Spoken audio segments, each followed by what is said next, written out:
Hey folks, so my friend Kurt is back. He has made a new paper computer game for the first time in probably like 10 years. He might have made something more recently, like maybe 5 years ago, but that was like maybe just a one-page PCG. But anyway, this is major.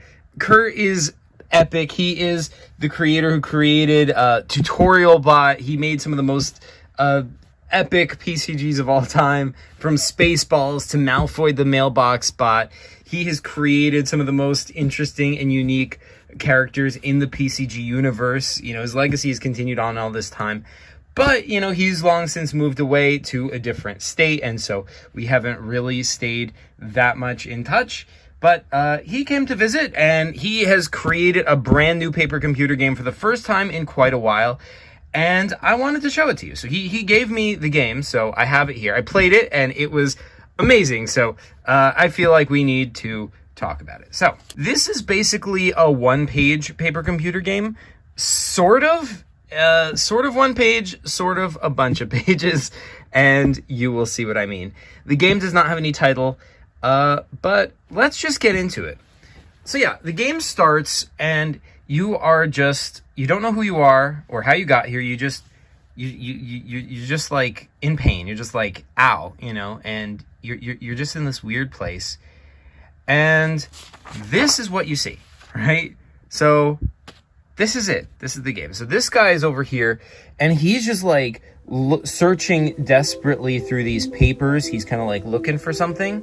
There is light coming from the ceiling up here, shining down onto him. This is a rope that is hanging down from the ceiling. On the ground, there's a paper. This is like one of the papers that he's holding over here, but it's on the ground. And we're in sort of like this enclosed room. There are walls on all four sides. There are these like sort of rows of candles on these sticks. And yeah, that's all you get. That's how the game starts, and you just have to figure out from here what you're supposed to do and how to do it. Like, that's it. If you try talking to this guy, he will not talk to you. He just ignores you and keeps shuffling through his papers. If you try to interfere with him in any way, or climb up him, or really even just get close to him, he'll grab you and throw you away. He's a lot larger than you. You're small. You're probably like up to here on him, I would guess. So yeah, if you pick up this paper over here, oh, by the way, this over here is a sword which is stuck into the wall. So, okay, so if you pick up this paper over here and you look at the paper, it's actually this. Whoa. And it is a drawing. So this guy who's being stabbed through the chest, this looks basically like the same guy as this guy, but just like in a different pose. I guess when his mouth opens, you can like here, his mouth just looks like that. But when his mouth opens, I guess you can see all those teeth. This, you can't really tell. This is like a guy wearing like armor and a shield and a helmet and a sword and these spiky boots. And you know, these papers are kind of like these papers, and in this drawing, they're being flung everywhere. Now, if you show this paper to this guy, he'll say, I have seen this. And if you ask for like more explanation or whatever, he ignores you and goes back to flipping through his papers. So you have to decipher what this means. Okay, so first of all, as you go through the game, you can sort of piece together that this is sort of like your end goal. Like, this is where you're trying to get, right? Like, that's you eventually, and you gotta sort of make this happen. I eventually figured out I had to sort of in order to make this happen, I had to get all the things that we see here in this picture. The first thing you can notice is that there's a sword, and then over here there is a sword stuck into the wall. Okay, so that's probably that sword. These spiky shoes are similar to the spiky shoes that this guy is wearing over here. All right, interesting. Then you've got this. This looks like, you know, if you ask about this, like, does this look like this vine hanging from the ceiling? Kurt's like, yeah, it does. Okay, so that's that.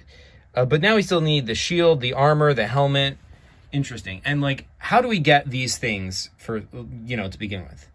So if you actually just go over here and try to get the sword, that is too close to this guy's arm reach, so he is going to throw you away. So you can't get the sword straight away. You can't like climb over him. I tried distracting him, all sorts of stuff like that. These candles on the sticks, the sticks are fixed to the ground really well, but you can like break off the candles, you know, because the candles are just wax, so you can break off the top of it and then you can use the candle however you want. But you can't really set fire to these papers or anything like that, because like if you get close enough to do that, this guy will just throw you away and he'll just like immediately put out the papers. So I was pretty stuck on this for a while, but the thing to do is, the first thing to do is to get the sword.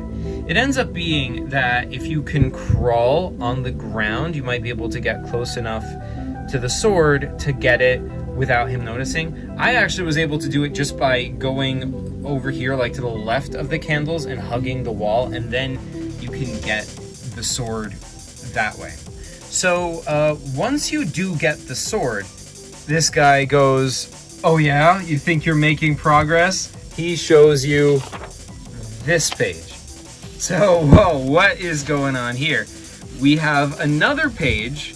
Once again, he says, "I have seen this." But now it's a little bit different. Like, so this does look like this room. Like you can see all the candles on the sides. The paper on the floor is no longer here, but that, I guess that would just be because we already got it.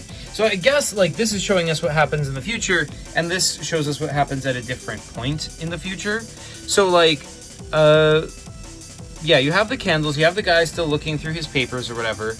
But over here, something interesting, there is a sort of like a manhole cover, or like a lid for a hole, and there's like a little guy who's like standing by the hole. Now, if you go in the real room, like you don't see a hole like that here. But if you go over to where the hole would be, and if you try to take the lid off, nothing happens. But if you like knock on the ground where the lid would be, it's like dong dong, and it opens up, and sure enough, there is a little guy inside there, and he pops open the lid, and he like, you know, pushes the lid off, and, you know, comes out. The little guy will not talk to you. He's just like, or he like speaks some kind of a language that you don't really understand.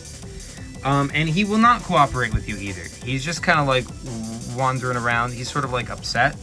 If you look inside the hole, it's like dark in there. And if you reach your hand inside, it gets bitten. And eventually it turns out there's more like little guys like this guy in there as well. Another thing you can notice here is that this over here, this is one of his papers has fallen onto the ground. And by this point in the game, you know, he's been messing with his papers long enough that if you look over here, one of these papers has indeed fallen to the ground. So if you crawl on your belly, you can in fact get close enough so that you can actually get this paper. And if you look at that paper, it's another thing which he has seen, and it is this. So this one is a very interesting paper.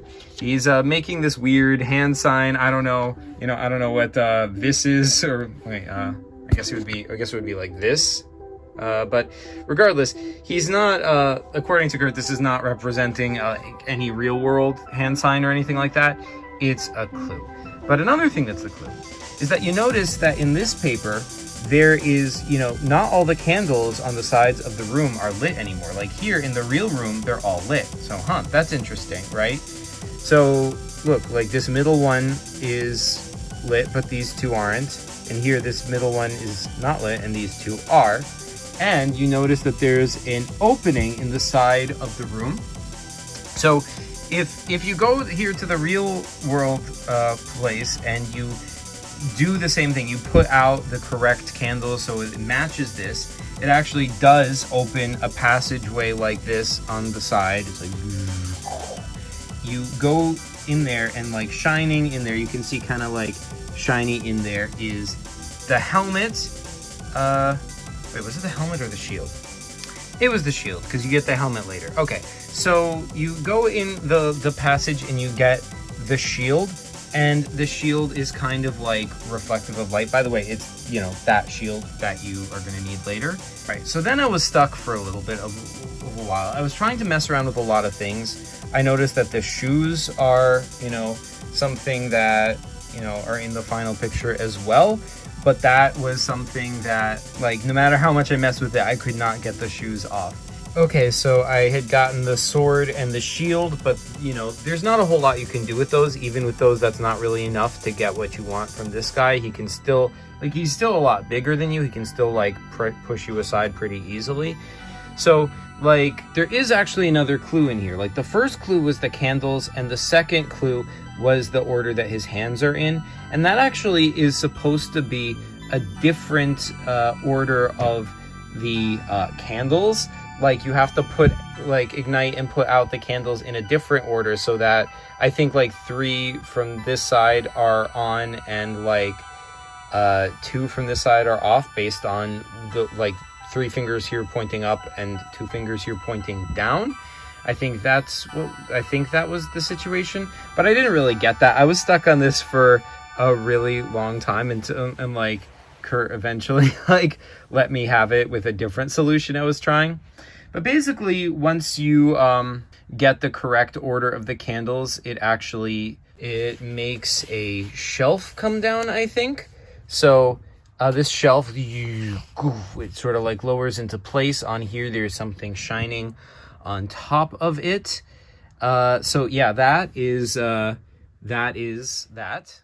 Now, you can't actually approach the shelf because, once again, the big guy is here. You know, like, Kurt didn't really draw it fully, so, like, you know, it's that guy. But anyway, you know, the only way to actually get the helmet is if you take, where was he? If you take the little guy, grab him in your hand, and throw him up there onto the shelf, he'll knock the helmet off, so you can get it that way. Now, the other thing that happens is that you hear noises coming from this passage. It turns out, like, when this first opened, I thought it was just like a shallow, like, opening, and there was just the shield there and nothing else. But there's noises coming from there. And now here's the thing, right? If you walk into that passageway, like, as you go deeper into it, when you get a certain depth, like, into it, it gets darker and darker the further you go, and then something just kills you. You just die. And you can't see what it is. You save game and you try to see what it is. You try to be very careful. It doesn't matter. You can't see it and it kills you. And then, so if you take a candle with you to, like, light your way, you can go all the way in there and there's nothing there. There's no creature. It's like, if there's light, it seems to disappear. Like, you can try this any number of ways. Like, maybe you leave the candle at the entrance and then walk in yourself. As long as there's light, the creature will not appear and kill you. And so, what do you do with that? You know, how do you advance? Because there's no way to survive being killed by the creature as long as there's no light. But if there is light, you can't kill the creature. And by the way, if you keep going all the way, like, if you take the light and you keep going all the way in, it just, the passage eventually branches, and then it branches again, and it leads to a maze, and you just get lost. And that's just a game over. Like, there's no screen there or anything. It just, with light, it leads to nothing, basically. So you have to find a way to kill the creature, basically. And what it ends up being, and I think you get the clue if you mess around with this guy enough. I think, like, I think what I did was so basically, if you put out all the candles, then what happens is the creature can come out from this open hallway into the room itself, and he'll still kill you here. But it's like, there's enough light coming down from the ceiling that it might be a little bit visible, but I don't know, I guess, like, that it's still able to come in regardless. So I think what I did, and this wasn't what you were supposed to do, but what I did was I climbed up somehow behind this guy, and I, you know, asked him, I pointed at the creature right before it kills me, and I'm like, have you seen this? And it worked. Kurt let it work. So basically, the guy goes, I have seen this. And he gives you another page, and it is this. And this is the clue. So yeah, the clue is that, you know, like with the light shining off of the helmet, it kind of illuminates this guy enough so that you can see him.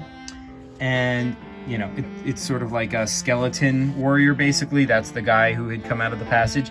And, you know, so if you use the little guy to get the helmet off the shelf, if you get that and you know, stand enough in the light that it's able to illuminate this guy, that works and you can see him. And if you can see him, you can sort of dodge his attacks with the axe, and you can kill him yourself with your sword and your shield pretty easily. Like, the real challenge was just being able to see him. And I guess just candlelight didn't work, but I guess this other kind of light works. So you kill him. He is wearing the chest plate, a breastplate, whatever. He's wearing the chest armor, and you can get that and put it on. You can also get the axe from him. So now we have, like, basically everything: the sword, the shield, the chest plate, the helmet. The only thing left is the vine. And I struggled, not the vine, I guess it's like a rope.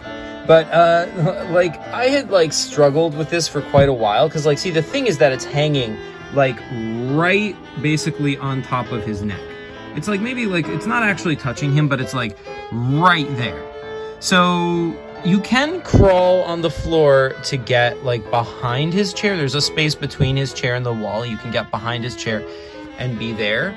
But if you try to, like, climb up and get the rope, the problem is that it's too close to him. Like, imagine if somebody's, like, reaching, like, right into your face, basically. It's hard to not notice that. It is kind of possible you can get it and you can climb up a little bit, but you can't climb all the way up because you'll be, like, right next to his head, right? So that's kind of the issue. So at this point, I was stuck for quite a while. I was trying to figure out, like, the last thing besides the rope that I don't have is the shoes, right? It shows here that I have spiky shoes, and I could not figure out for the life of me how to get them. But, you know, this is something that, like, I guess I just didn't notice in the art. But in the very first page that you get in this one, there is a clue that I didn't really notice, that if you look at his feet are chopped off. The bottoms of his feet are just totally chopped off and in a puddle of blood. I did not realize that at all. I just thought they were, like, simply drawn feet. But yeah, that was the clue I needed, because, you know, when you go over here and you try to get the shoes off of him, he, like, kicks you away. But if you take the sword and when he kicks at you, you chop off his feet, then you can get the shoes. And if you get the shoes and then you sneak around back behind the chair, then you can grab the rope and you try to swing around on him, right? And I forget the exact sequence of things that happens at this point. But basically, you try to slash at him, but he tries to, like, slash you away with his like, fingers, but your shield deflects it. He tries to stab you with his other hand, but your armor plate deflects it. He pushes you away, but you swing right back because you're holding the rope. You're able to get, like, to anchor yourself to him using the shoes, and then you are able to stab him through the chest, right like this picture shows, and then he is dead. I'm not sure if I got the exact order of things as it happened, but that was basically the idea. The idea is that each of these items that you have in the picture, whether it's the sword, the shield, the armor, the helmet, the shoes, the rope, all of these items, each one of them is a crucial part of you beating him. You need all of them working together, and each thing deflects one of his attacks or helps you stay close, or, you know, whatever it is. You need each one of these things or he is going to be able to defeat you. So once you have killed him, now you can escape. You can climb up the rope and go to freedom and go into the light, in which case you beat the game. Or you can look at the papers and see what the papers are. When I played this game, I just went straight up the rope and you reach freedom. Yay! You have beaten the game.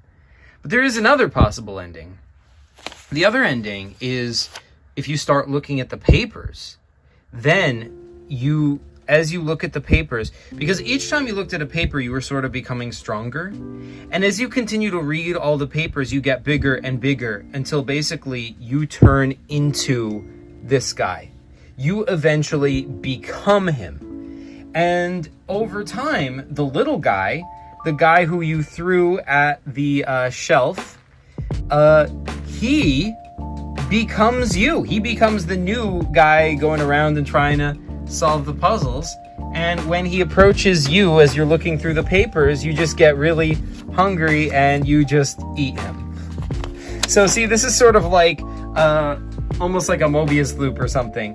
Because like, see, the little guy comes out and turns into you, then you defeat this guy, then you become this guy, and then the little guy becomes the normal guy, and then a new little guy comes out, and the whole process repeats. And this guy, the whole time, you know, he was sort of saying, freedom. He wanted his freedom, but he was always looking down at the papers. And so that was what was keeping him in here. And so you have a choice. When you defeat this guy, you can go up into your freedom, or you can become this dark creature who eats the little guy when he tries to get past. And that is the end of this paper computer game. I thought that was really creative. I thought it was brilliant. I love how like intricately the puzzles are tied together. I just think this looks just really, really cool. I think it looks awesome, and it really gets you interested in the world around it and really makes you want to explore it. And Kurt kept, talking about how he could have drawn it better. And, certainly like this clue, like in particular, like could have been clear. I think for the most part, the clues were probably fine. I think I don't even think there's anything wrong with the art here. I think it's like just like a little bit of color would have helped, like if there's like a little bit of like red to indicate blood, because there is a lot going on here. So, but like other than that, like I thought the art like overall was really, really good. Some of these, Kurt decided to draw like really simply, but that's fine because these are not the screen itself, right? This is the screen. This is just like a clue, and this wasn't the important part of the clue, so he drew it simply, which seems fine to me. But yeah, that is the end of this paper computer game, and I think it just goes, to show that like freaking Kurt, like it shows how much of a freaking innovator he is, because like he hasn't even been making paper computer games this whole time, like freaking 10 years, and he comes back out of nowhere, and his first new PCG right out of the gate is like something that nobody's ever thought of before. The idea of using these pages as clues to an intricate puzzle on a one-page screen, how like these clues tie into each other neatly, how this is all sort of like a neatly unfolding puzzle with all these interlocking pieces. I thought this was brilliant, and it just sort of like man, this is awesome. So the question is whether, will Kurt continue and make more PCGs after this? Kurt did say he, from now on he would try to do more and like make more PCGs, or at least small ones every once in a while. He said at the very least he wanted to do more with the concept of this game. He had the idea that like maybe he would remake it, but like remake it better so the clues were clearer and the art was better and stuff like that. I think it's perfectly cool the way it is. I thought this was an awesome PCG, but yeah, what do you guys think? Let me know down in the comments below. Thank you folks so much for watching. That is all I've got to show you for today, but this is an awesome PCG. Welcome back to paper computer games, Kurt.